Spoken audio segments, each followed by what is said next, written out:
ಅಂಜಲಿ, ನಾನು ಮಾತಾಡ್ತಿರೋದು ಕೇಳಿಸ್ತಿದ್ಯಾ?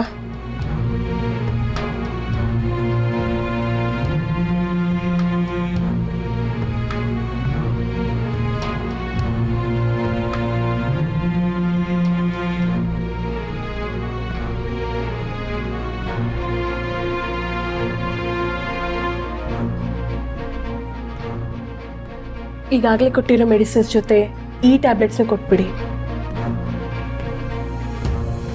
ಏನು ಡಾಕ್ಟ್ರೆ ಇದು? ಬರ್ತಾ ಬರ್ತಾ ಮಗಳಿಗೆ ಮಾತ್ರೆ ಜಾಸ್ತಿ ಆಗ್ತಿದೆಯಾ ಹೊರತು ನನ್ನ ಮಗಳ ಆರೋಗ್ಯದಲ್ಲಿ ಯಾವುದೇ ಬದಲಾವಣೆ ಕಾಣ್ತಿಲ್ಲ. ಅಲ್ಲ ಡಾಕ್ಟ್ರೆ, ನೀವು ಇಷ್ಟೊಂದು ಮಾತ್ರೆ ಬರಿತಿರೋದಾದ್ರೂ ಯಾಕೆ ನನ್ನ ಮಗಳ ಆರೋಗ್ಯ ಇನ್ನೂ ಹದಗೆಡ್ತಿದ್ಯಾ? ದಯವಿಟ್ಟು ನನ್ನ ಕ್ಷಮಿಸ್ಬಿಡಿ ಸರ್.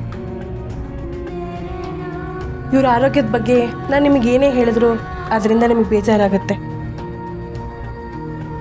ಆದರೆ ವಾಸ್ತವ ಏನಿದೆಯೋ ಅದನ್ನು ನಾನು ಹೇಳಲೇಬೇಕು. ನಿಮ್ಮ ಮಗಳ ದೇಹದಲ್ಲಿ ಯಾವುದೇ ರೀತಿ ಕಾಯಿಲೆ ಇಲ್ಲ. Physically she is normal. ಆದರೆ ಮೆಂಟಲಿ... ಯಾಕೆ ಡಾಕ್ಟ್ರೆ ಅಂಜಲಿ ಅಮ್ಮವ್ರಿಗೆ ಹುಚ್ಚು ಅಂತಿದ್ದೀರಾ? ನಾನು ನಿಮ್ಗೆ ಅವಾಗಲೇ ಹೇಳಿದ್ದೀನಿ. ಮೆಂಟಲಿ ಅಂದ ತಕ್ಷಣ ಹುಚ್ಚು ಅಂತ ಅಲ್ಲ. ನನ್ನ ಮಾತು ಕೇಳಿ ಸ್ವಲ್ಪ. ಇವರು ಮೆಂಟಲಿ ತುಂಬ ಡಿಸ್ಟರ್ಬ್ ಆಗಿದ್ದಾರೆ. ನಾನೀಗಾಗಲೇ ಏನೆಲ್ಲ ಟ್ರೀಟ್ಮೆಂಟ್ ಕೊಡಬೇಕು, ಯಾವುದೆಲ್ಲ ಮೆಡಿಸಿನ್ಸ್ ಕೊಡಬೇಕು ಅದನ್ನೆಲ್ಲದನ್ನು ಟ್ರೈ ಮಾಡಾಗಿದೆ.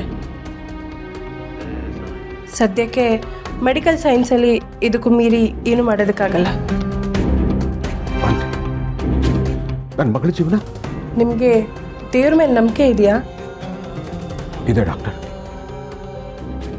ನೀವು ಡಾಕ್ಟರ್ಗಳು, ಇಂಜಿನಿಯರ್ಗಳು, ಸೈಂಟಿಸ್ಟ್ಗಳಿಗೆ ದೇವ್ರ ಮೇಲೆ ನಂಬಿಕೆ ಇಲ್ಲದೆ ಇರಬಹುದು.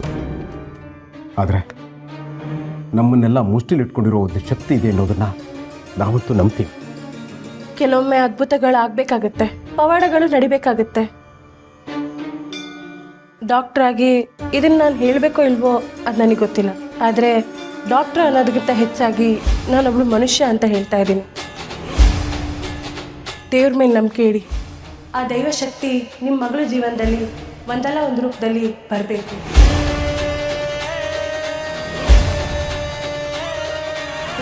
ಅಂಥ ಶಕ್ತಿಯಿಂದಲೇ ನಿಮ್ಮ ಮಗಳಿಗೆ ಗುಣ ಆಗಬೇಕು. ಆಗಷ್ಟೇ ಅಂಜಲಿ ಮೊದಲನಾಗಿರೋಕ್ಕೆ ಸಾಧ್ಯ.